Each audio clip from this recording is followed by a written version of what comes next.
missed a day. I was supposed to be doing 2 of these a day. I got a cold. You can see in the Capricorn reading, which I think is still on YouTube. It cut off early. There were some technical difficulties. The spectrum went out. The new router and modem arrived today. I'll install those at some point. But I had the sniffles that turned into like, oh, this is a little more than the sniffles, and it knocked me out a day. But I'm back today.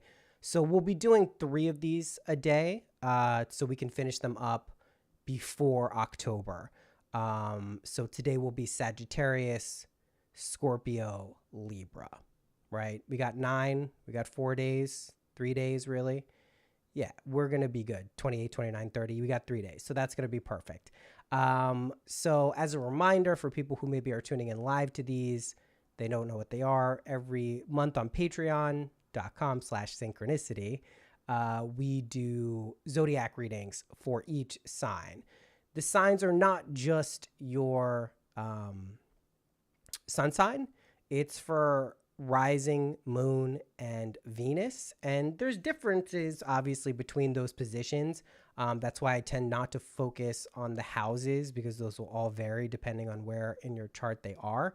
That said, these energies do affect Sagittarius placements, so it doesn't really matter where they are. Like, these are the vibes that will be kind of hitting Sagittarius. And on top of that, it's eclipse season in October. There are 2 eclipses, one on the 14th in Libra. It is a new moon. And then on the 28th in Taurus, it is a full moon lunar eclipse. So those are intense energies, to say the least. I think, if you look at astrology, when I was born in the 80s, which now sounds old, that's fucked up. When you get to the age where the decade you were born sounds old, like the 80s sounds old as shit. I mean, the 90s were 30 years ago. It's crazy. Anyway, you go back to the 80s and you look at kind of like the popular, emergence of astrology. Most people probably knew their sun signs in the tropical system. There weren't a ton of things that you would be seeking out related to Vedic astrology, unless you maybe knew someone who did that in your family, or you happen to live in an area where that was provided. People knew their sun signs. Then I think in the past decade or so, people have become more familiar with like their moon signs, their rising signs. This is just my general observation. Obviously, if you're into astrology, you would have known about these things for a long time. As someone who's always kind of been around astrology and aware of it, I would say I didn't really click into that vibe until 2019. 2018 is probably when I really was like, oh, there's some real system here that has some validity, or at least that I relate to and resonate with on some level. Nowadays, I think most people know about like Mercury retrograde. It's like, it's even memed into being like stupid or, not real, or blaming everything on Mercury retrograde, which is great. That's like a pretty decent knowledge of some of the astrological systems that are going on. And I apologize for this phone being here, but it's how we get the top view now. I got to like take some time and like actually organize this. I just wanted to get it up because I can do some more stuff with the cards like this. I think we'll do a Celtic cross today for you, Sagittarius. That'll probably be the system going forward. So in addition to the astrological stuff, we'll do Celtic crosses for each sign. Anyway, my point is that there are still other things that are quite dramatic in terms of energies, and you may notice, like, if you didn't know it was there, but all of a sudden you just feel like super weird on an eclipse day, and you didn't know it was an eclipse day. It's always interesting to find when you go back and you go, oh wow, that was an eclipse. I knew that was like a weird day. So the way we use this functionally is that essentially, you want to have this as like a weather report. It doesn't mean just because it rains you're going to have a shitty day, right? You might like the rain. You may be able to, view it as a challenge. So the emotional, spiritual, psychological equivalent is how we use astrology. Ultimately, do I believe that like astrology rules our lives and the movements of the spheres tell us what to do and create conditions that we have to kind of like are fated to respond to? No, I don't believe that. I believe at any point you have the ability to kind of realize your own divinity and like godness in the sense of I am, like what you conceive yourself to be, what your life then becomes that. that nothing supersedes that. Do I also find astrology to be kind of a useful modality that seems to have some efficacy at electoral, looking at things that may happen or explaining behavior or just kind of revealing some aspects that you may be working through? Yeah, I do. That's why I use it. That's why I use the cards too. If they didn't provide that value for me, if I wasn't willingly kind of agreeing that this is something I'm in resonance with and believe in, then it probably would, who's to say? Maybe it's completely bullshit for those types of people who just believe it's fully bullshit. You know what I mean? You can have this and that, and that's an important thing to learn. Okay, let's talk about, hold on. Let me get to your Sagittarius. Overall, I got to say, Sag, it's a pretty good month for getting things done. The first 3 signs, I guess 4 signs, right? We're talking Pisces, Aquarius, Capricorn. Yeah, 4 signs, Sagittarius. This quadrant so far seems to be very similar in terms of like planets, right? And cosmic kind of things. There are differences and nuances between them, but overall, it's like, this is like energy time. This is like, you're getting an influx of energy. Things are going to be coming your way. You're going to have opportunity. You're going to feel energized. It's going to be something that, you probably are going to have the feeling of wanting to go out and get curious about something or even travel. Like, you're getting this boost of energy back as we wrap up the year. It's important though, with the added drive and enthusiasm, right? Maybe pay attention to your health. This also seems to be a common theme in this quadrant. Is it a quadrant? If there's 4, there's 4 of them. No, there'd be 3 of them. Whatever, you get it. Anyway, there seems to be this common theme of like, it's a great time for career advancement. It's a great time for like love and increasing emotional bonds with people, connections if they exist, potentially finding someone you really connect with on a deep emotional level. Emotional being key here, right? Spiritual doesn't necessarily have to be a part of that, but if that's what you're aligned with and are seeking in a partner, obviously. Your willpower is going to be energized quite a bit as well. There's just a lot of positive movement overall. The Libran sun is not hurting in that aspect, even though there can be some squares sometimes between Libra and Sagittarius. It's not actually a bad time at all. And then moving into Scorpio is where some of this heavier processing gets done. So speaking of those two things, the 14th, the October new moon in Libra, which is also a solar eclipse, again, really powerful, charged time to focus on what it is that has happened, but also what it is you would like to see. Like, this is the present moment. Let's just say this is all that exists. The past is a memory. The future is a blank canvas, potentially.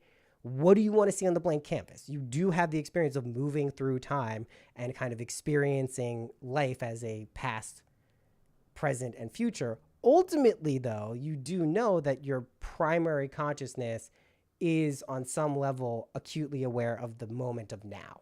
It appears in very vivid sensory detail. So when we think about the future, when we can get close to feeling and seeing the, I can't figure out which side this is on, the emotional future, that is the thing that really generates what we want. You're going to have the energy to do that. Maybe that's been a little bit distant. I know as we get into some of the later signs this month, like they've been rocked. Aquarius also was rocked pretty heavy, but Sag, you've also like, is not been the smoothest of 2023s.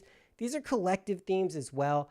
There obviously is an impact from what is presented in external reality. And it seems like a lot of us have tuned into messages of polarity, differences, opinions, and very strong ones. And they're all kind of coming together.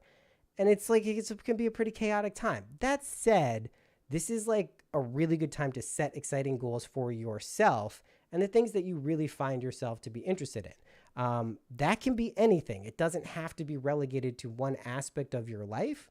And just focus on kind of what excites you, and you should be good to go. And again, your physical health, I lost that tangent.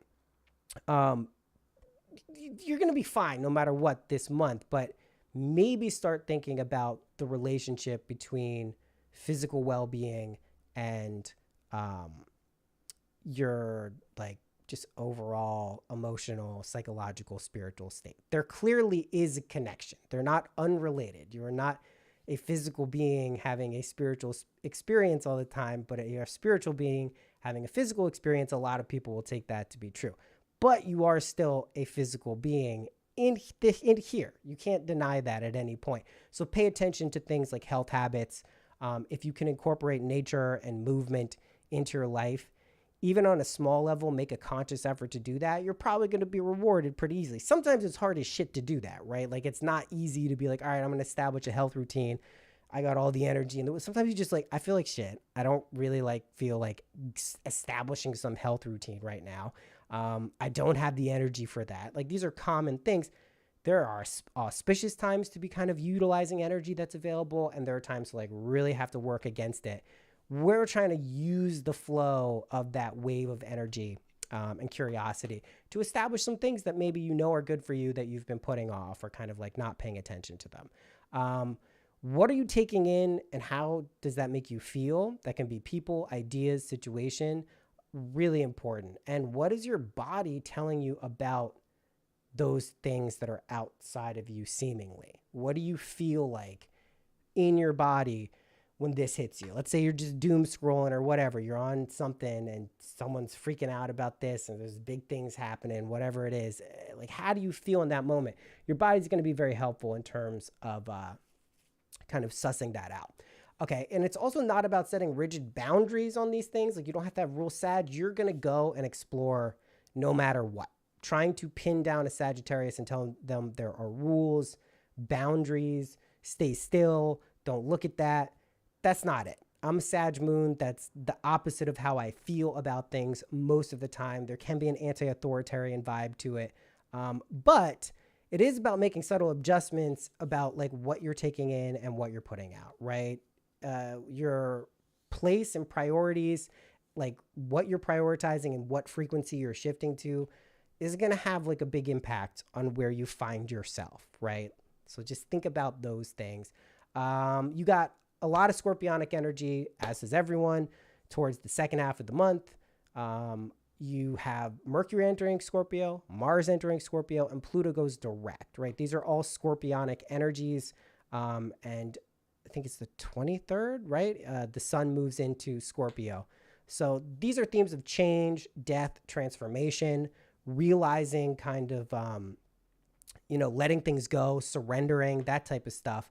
It's a pretty it's a process. There can be a lot of purging, catharsis is the word I'm thinking of. So if that starts to kind of ramp up as Mercury and Mars are entering the sign of Scorpio, so we're talking about movement, intellect, thinking about things, communicating things very importantly, and then Pluto goes direct, that's Scorpio's sign, right? That's the ruling planet. It's just like a boost of energy in that direction. So, be aware of that coming out. But overall, it's like a really you can get the shit you need to get done in a fun, not even, I won't say fun, but way that you're excited or passionate about, right? That's kind of what October is like for you. And don't waste the boost of energy. That is what I would say is the common scene. You should have seen Capricorn's reading. It was a disaster. It was right before I got sick. It's not good. Not good. And I'll get this setup dialed in. It's just, I got to rearrange stuff, I guess. It's not a bad thing.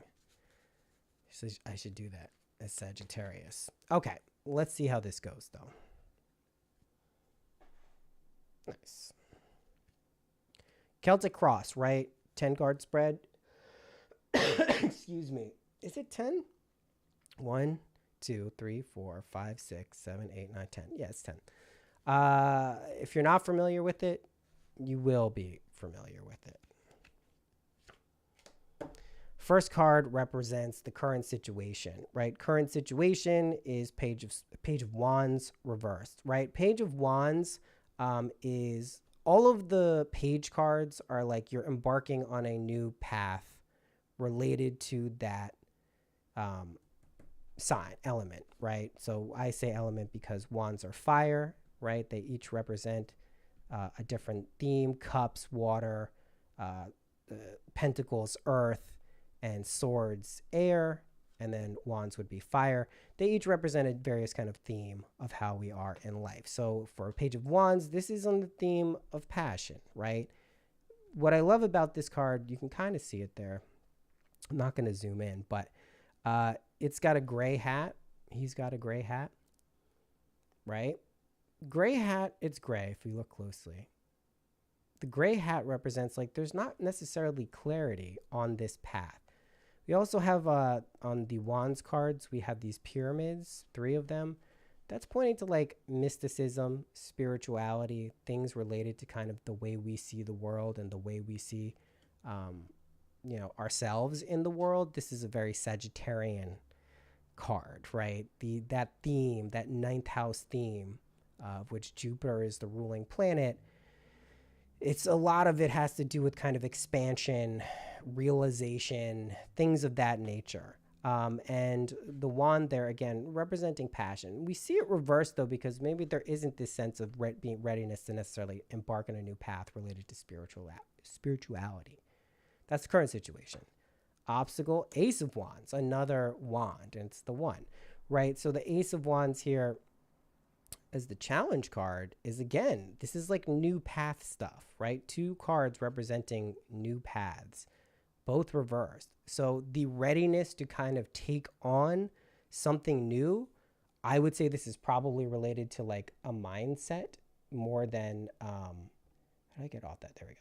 A mindset rather than necessarily a new project or relationship. It probably has to do with like a fundamental way of overturning or thinking about your philosophy, which Sag, you should be up for. That's why we say when there's that energy coming this month that it's a pretty good thing for you.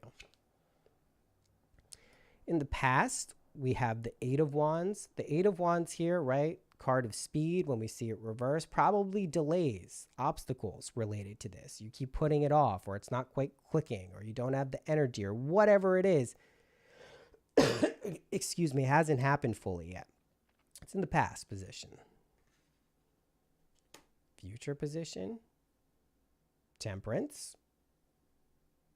Right? So we have temperance reversed here in the future position. Again, this is indicating some sense of needing to balance, right? The intuitive and the analytical, the emotional and the logical, looking for some sense of balance there, right? So there's still a sense of kind of uneasiness potentially going forward. Future does not imply duration, right? It doesn't say this is going to last this long or this is going to happen then. It just implies there's an energy that's going to be encountered there at some point. That could be 5 seconds. It could be 15 minutes. It could be a year. It's not a year.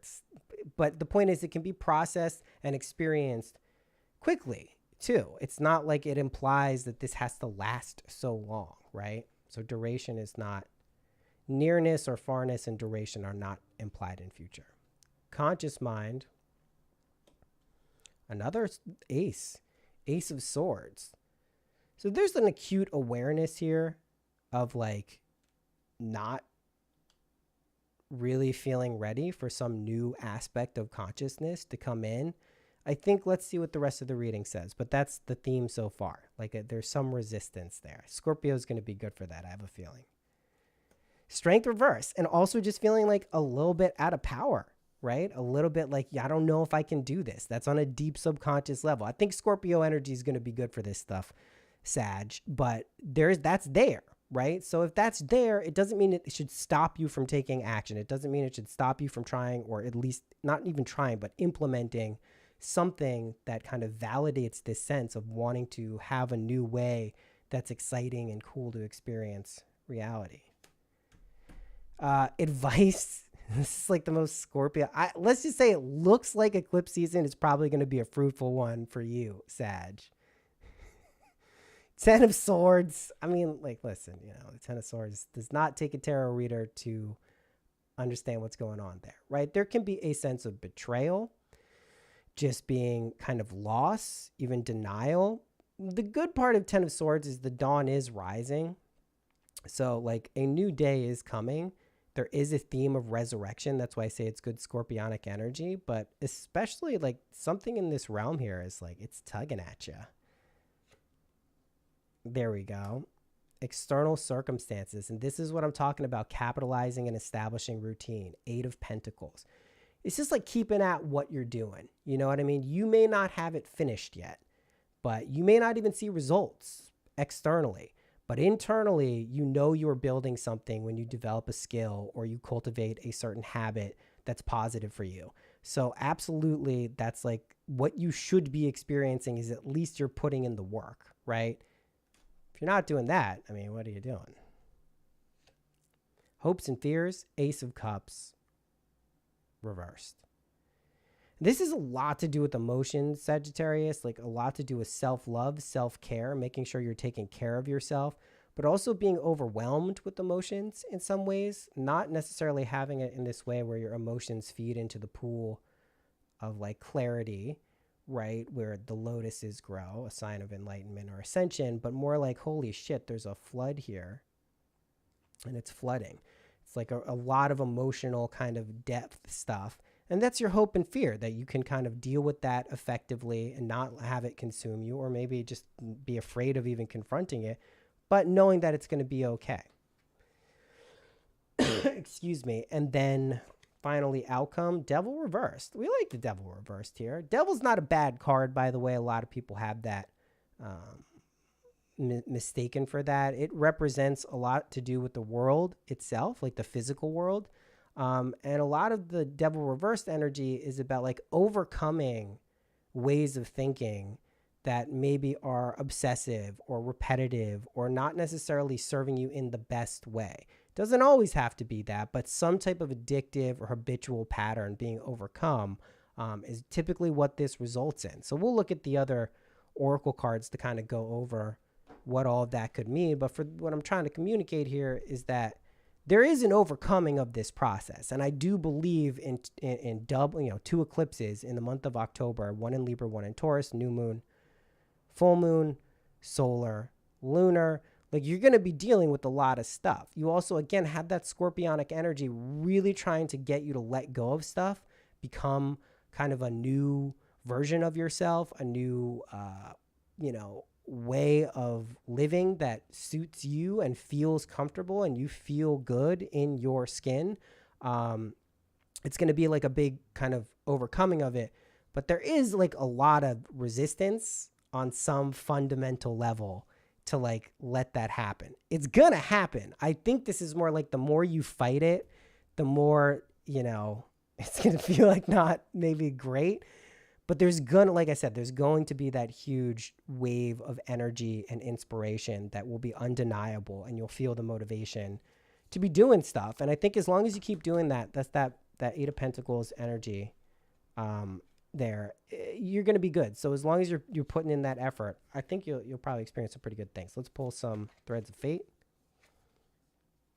Oops. Versatility. We like versatility. It's the rats and the weed sign. And I guess, that's the best way to think about things, Sag. One of your best qualities is the expansiveness that you bring to situations and these broad themes that you can look at things for.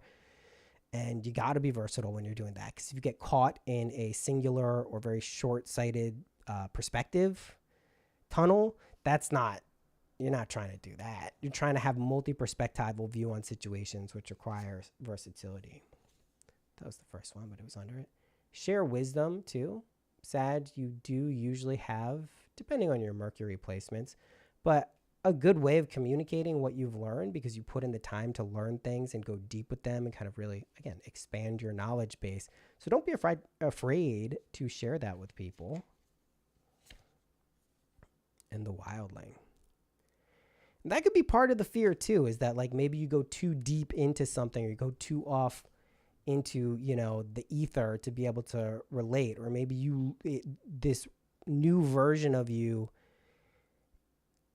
is offensive some way to a current version of you, or it doesn't feel like something you want to experience or do. Note for that difference, but by letting it go and kind of being free, the wildling's a cool card. It's like basically like let your shit go. Has a lot to do with nature, connecting with the world, and just kind of like, doing what you want to do.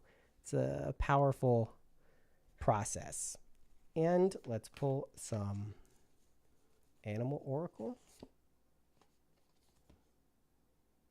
Hummingbird spirit, be here now. A little Ram Dass for you.